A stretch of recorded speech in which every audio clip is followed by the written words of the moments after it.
Can you tell us about our Canadian assets and our friends? What kind of assets they have in the Arctic? Congressman, our Canadian friends are also in a major shipbuilding phase. That's both the Canadian Coast Guard, which is a civilian force, and the Canadian Navy. They, through their shipyards, are building ice-capable sort of frigates, frigate corvette-sized vessels. One actually accompanied the Coast Guard cutter Healy during a round circumnavigating North America last year. They are very much invested. Congressman, I'd also extend that effort to our partners in Scandinavia and in the other Arctic Council nations. We are all feeling the same pressure to keep the Arctic safe and secure, and they're all making investments with us. Are the investments made by our friends also, do you think that they're sufficient, that they need to be stepped up? Obviously, our efforts need to be stepped up too. We have 2 icebreakers, and one of you said is broken right now, not operating, or? The Healy had some steering issues. Those are fixed, and it's on its way to the Panama Canal. So we have 2 operational.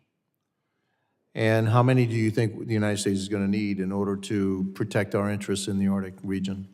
We're going to need 8 to 9, sir. A combination of polar security cutters, heavy, and then a medium icebreaker in order to provide us persistent presence in the U.S. Arctic off Alaska, on the Atlantic Arctic, and then that also includes a presence for Antarctica to recapitalize so we can continue to provide our presence and our missions down there. Are there plans to build these ships, or this is a wish for? We're planning on it, sir. We have asked in the fiscal year 2024 budget for money to advance Polar Security Cutter number 3.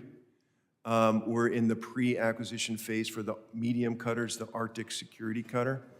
But in the meantime, we know we need to field capability more quickly. So in the 2024 budget, we've asked for money to purchase a commercial icebreaker, which is a medium icebreaker. So in the near term, we can have immediate presence. In the longer term, we can do the sorts of missions that we need to do in the Arctic. The Chinese have shown a willingness and a proclivity actually to operate large fishing fleets around the world. Are they starting to do the same up in the Arctic region where we should be? Not yet, sir. There is an international agreement that prohibits fishing in the central Arctic region that's north of the Bering and international waters. But we know there's interest. Fish stocks are moving north, and there have been some discussions within that body that governs that on doing some test fisheries to understand how that might be regulated. But China, as well as other countries, are going to be interested in fishing there when that's permitted. Oil exploration. Are there any treaties that govern oil exploration in the Arctic region?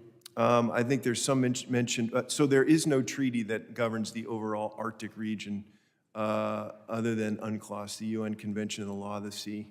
It is a basin ocean, essentially.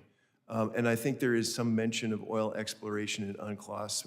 I don't know that off the top of my head, though. Because that would concern me. That would be a place where Russia obviously is a big, oil, but any country can go into the Arctic and just plop down a rig and start drilling if they want? Congressman, there are already lines that are drawn under the UN Convention for extended continental shelves for that sort of resource exploitation. There's some disagreements in those, and there's some friction there. But I think if there were oil exploration and production, it would be done on already sanctioned international outer continental shelf that are related to nation states, if that makes sense. And who are those nation states? The United States through all the Arctic states, or Russia, Canada, the United States through our extended continental shelf. Fair enough. Okay, I yield my time.